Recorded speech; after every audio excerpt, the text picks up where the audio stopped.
Right, ladies and gentlemen, welcome for today's training course. It's a pleasure to have you all here. All right, I would like, before I introduce myself, let me just tell you the course. All right, it is called Mastering Business English to Boost Your Career. Now, first and foremost, I want to thank you guys for making the choice to actually attend this course, because as you guys and we all know, English is a universal language used throughout the world, and I believe through this course, you guys are going to have the right foundation to succeed at your workplaces, all right? You're going to succeed and do well.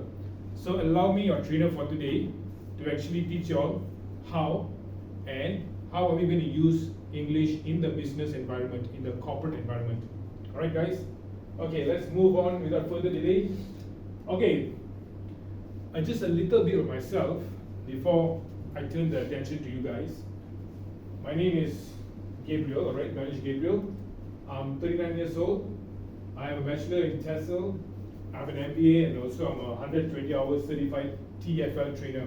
TFL trainer stands for teaching English in a foreign language, all right? So I'm qualified to teach English throughout the world. And of course, I have more than 10 years in corporate and also 5 years from the education industry. I've been teaching in 2 international schools, and right now I'm an English trainer at ACE Education. All right, I specialize in English language, grammar, speaking, writing, and also business English for adults, communications, writing, and speaking. So workplace English alongside school English, I'm an expert in both. All right, I've been doing this for the past few years. And I'm an award winner, 3 years in a row award winner under Cambridge English of Malaysia for producing A students under our CFR's framework major exams. CFR stands for Common European Framework, a level of measurement used by Cambridge of Malaysia to identify a student's proficiency in the language. All right? Okay, I know you'll be wondering what kind of picture is this? I'm a part-time podcaster. For those who love football, please subscribe to my channel, True Banter. I'll put the name there. So feel free to join and we talk a lot about football, right? United and Liverpool. Thanks, guys. And now let's move on to, okay, before we start today's program, just to let you all know, we have a few house rules. Okay?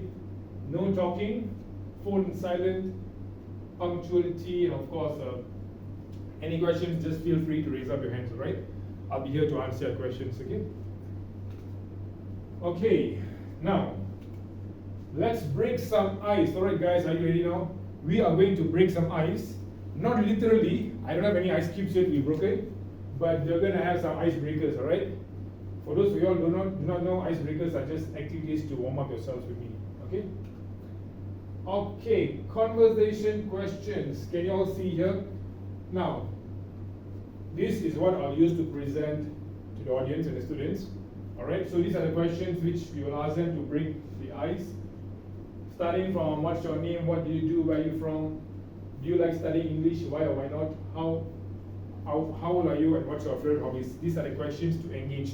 This is at a very foundational level, just to warm up with those who are very still at a very beginner's level in English, alright? But of course, I have a little bit more better questions, which are, alright, please name 3 colors you can see, 3 food from your country, animals you like, things you can't live without, things that make you smile, things that scare you, things you can do with family, alright? These are some of the questions I would like to ask and know about you, so we can actually get to know each other a bit more better. Alright? Okay. Now, let's move to the next slide. Okay, before I move to the session planning, I actually prepared an extra slide just to let you all know what the session planning is exactly about. Setting clear objectives, I just want participants to achieve it's to define what participant wants to achieve and provides focus for the session and guides all activities. Structured agenda, it's a detailed agenda with key topics and scheduled timings to keep the session on track, alright? And to promoting engagement, alright? Interactive activities and clear structure to help maintain participant interest. So these are the purpose. I created a session planning to have these things to be given to the participants, alright? So that we don't go out of topic or out of time. Alright, so we're going to start off with, right now it's 9 o'clock. We'll have an introduction until 9:15 for about 15 minutes. We'll move to our business English part 1 professional introductions.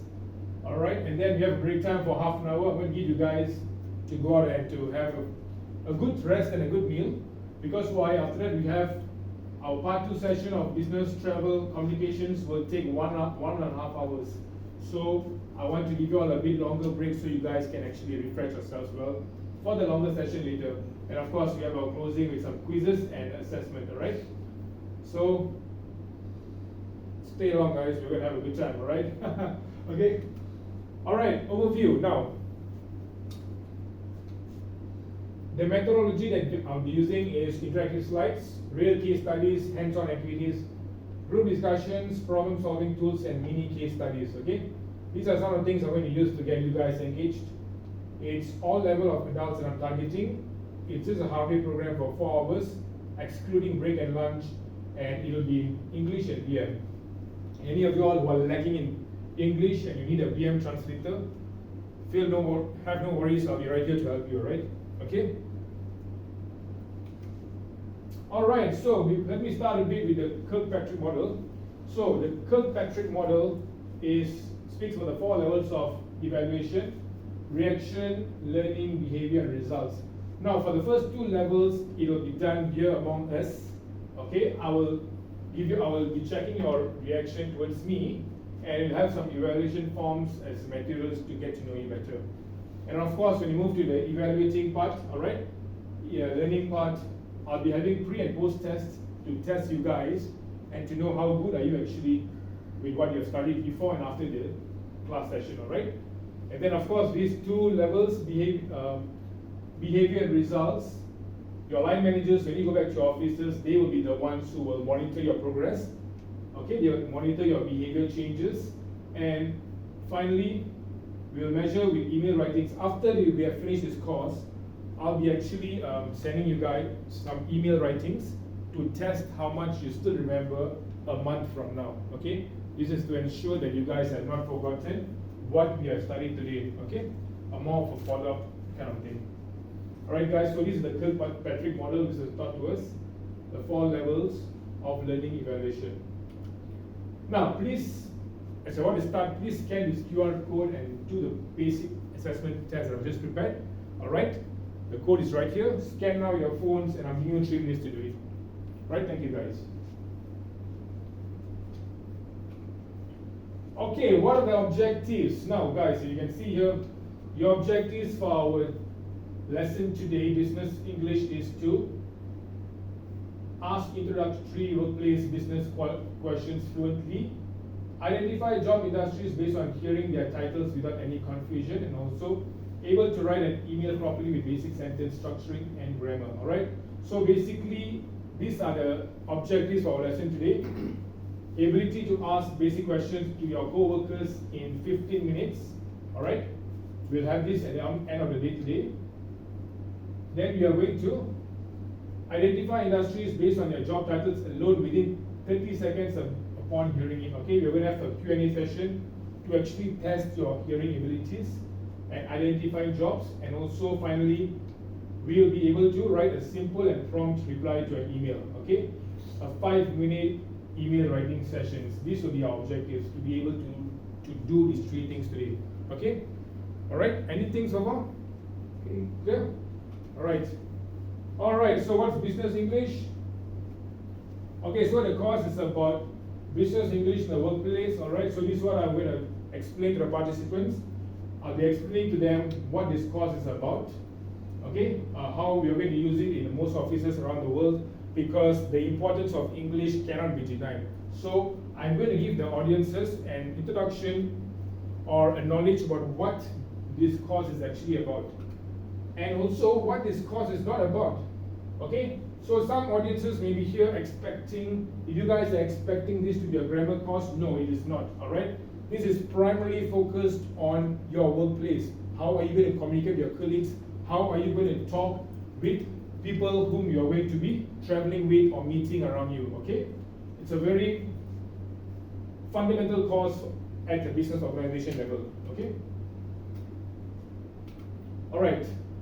Okay, now we're going to have a warm-up session. Now go around the classroom, please, and I want you to find someone who has been to Africa, is a vegetarian, lives alone, works in an English-speaking office, who has a very technical job, has got more than one cell phone. So I'm going to prepare a list and I'm going to give you guys, and you guys are going to go around talking to everyone here and finding out, writing down your names, each person who has any one of these qualities or more.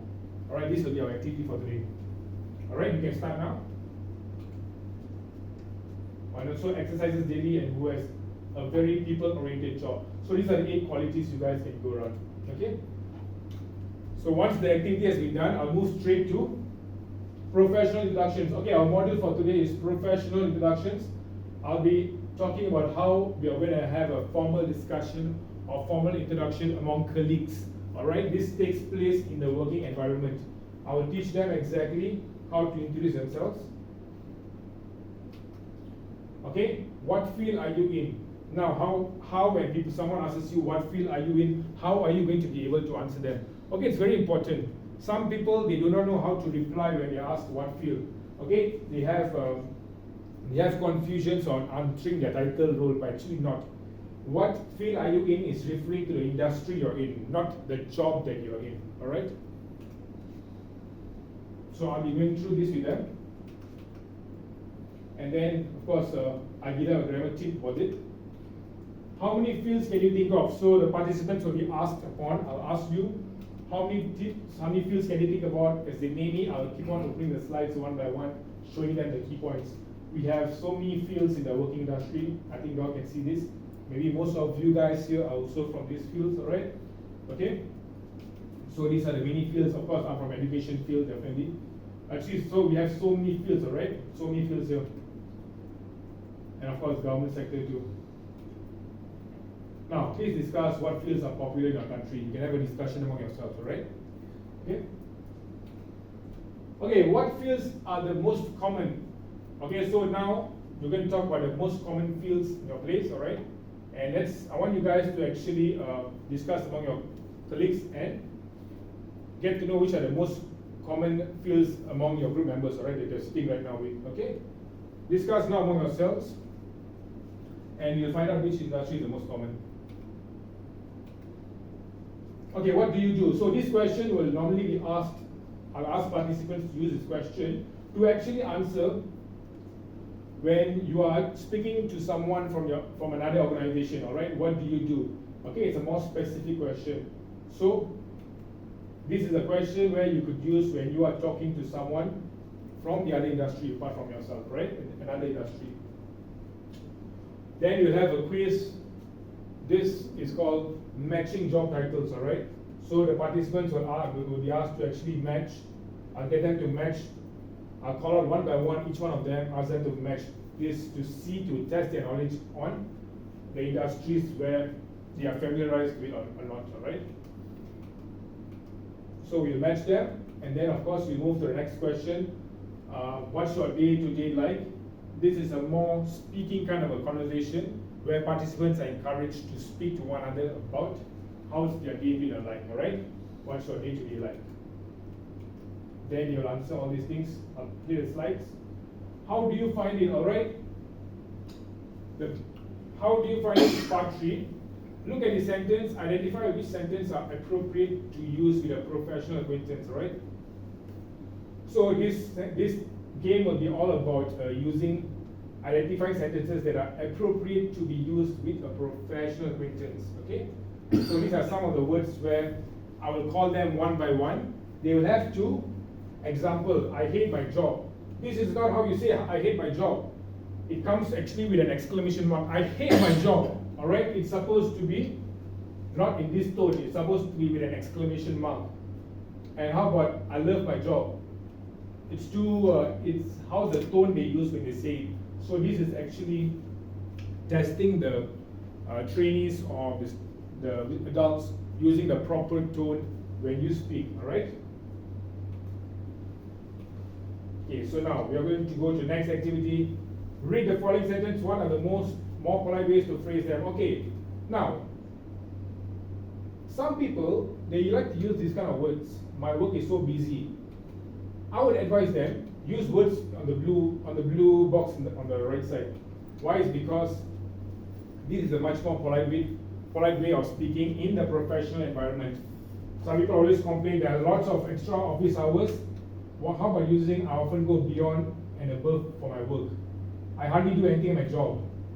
How about my job is a lot of self-managed time? My boss loves me. How about my boss is often on my side? I like the free lunches and holidays. How about I like the perks and benefits? Now these are more polite ways in order to. Okay, so your turn. So this is your turn. You can actually play this game with your partner and actually answer these questions. Alright? Some of the questions where you can actually take part with your partners, alright? How to ask follow-up questions. Okay, now these are things where you can ask follow-up questions. Alright, so you guys are basically going to be asking follow-up questions to one another. Alright, so I'll play a question on the left, the participants will be answering on the right. This is to get them to be more engaged, alright? Really engaged. Okay, so these are the questions which we'll ask and they will reply. Okay, and I'll show them the answers. Okay, then reading comprehension. We have reading comprehension check. Once they have read that, I'll be asking the participants randomly, please answer the question, trying to remember and recall back what we thought. So they'll have to answer, alright? So these are the answers. Okay, then follow-up questions. We'll have follow-up questions to actually show, follow-up questions are very important. Follow-up questions actually show that you are interested in someone, alright? You want to engage with them, alright? How to ask follow-up questions? Examples are given here. Participants will be shown how to use follow-up questions from here, alright?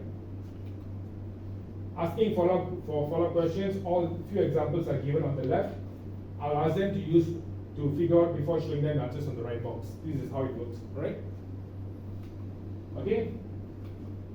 So these are the things, follow-up questions, and then of course finally we have part 4, talking about the future. We'll get them to be discussing about the future, and we'll get the participants to be actually engaging about future. Okay, then each person will have a chance to play their game. Vocabulary review, I'll get them to be playing games to actually test their vocabularies. Phrases reviews, I'll get the participant to match the answers accordingly. And of course, read the paragraph, I'll get them to answer the questions and figure out the answers on their own. Then we have bonus activities. Okay, bonus activities to engage them further. And then we have another bonus activity for participants to actually speak among themselves. Okay, any question, answer session, please ask me, feel free. We have 5 minutes to do within. I've less than 5 minutes now. So yes, please. No questions. Yes.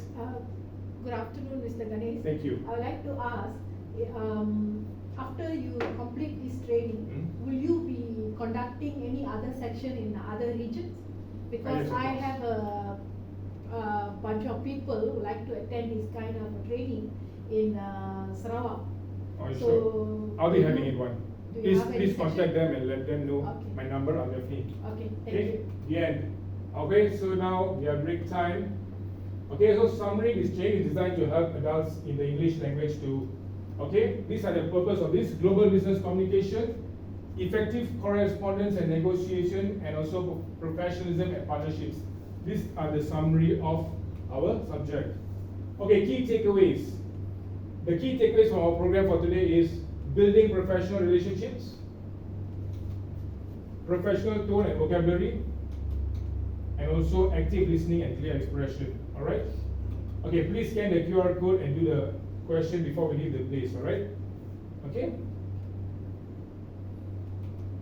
Alright, now, before I end this, let me quote for the day, use a quote of the day. This is what's said by the famous Mahatma Gandhi. Alright?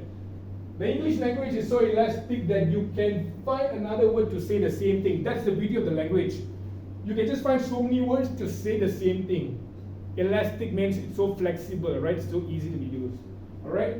So, thank you so much for joining the session today. I wish you all the best in your courses, and I'll be following up with your bosses on your progress. Take care and have a nice day, ladies and gentlemen.